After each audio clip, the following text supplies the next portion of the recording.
Ka Pakistan kalayok pediang ia ka bahak pisah jong ka Facebook mentakasngi na ka International Monetary Fund IMF.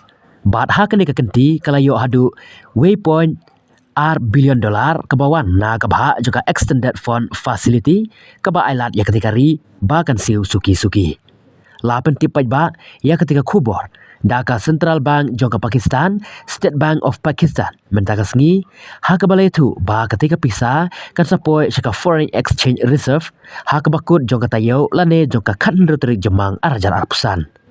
Ka jing tho ha ka X ka ong ka SBP kalayo pediang ia ka bahak ka ba R jongka SDR hinyos pa 10 million.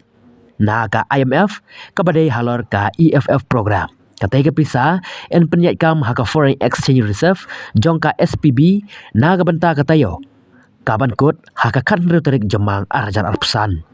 Kanai ka bahak ka baar na jingya kut kaba hinyo billion dollar kabala sedang nadu unailur arajar arpusau bat katai kan beteng na benta laipu hinyo benaikan thi bat hadu mentah ka jing be pisah jongka IMF kalapoi syaka R.iwe billion dollar.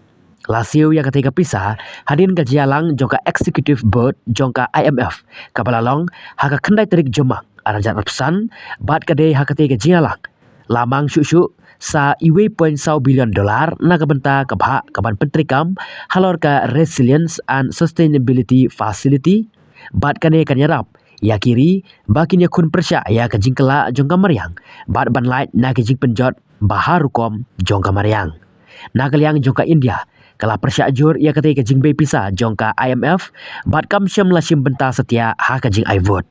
Ka India ka persya jur namar bakadon kejing sensyar pajba hak Pakistan kan bagi kam jongka tikari la tuklar jur daki bor sipai bat kumta ka shibun bagi jing trikam kinya syikhamat.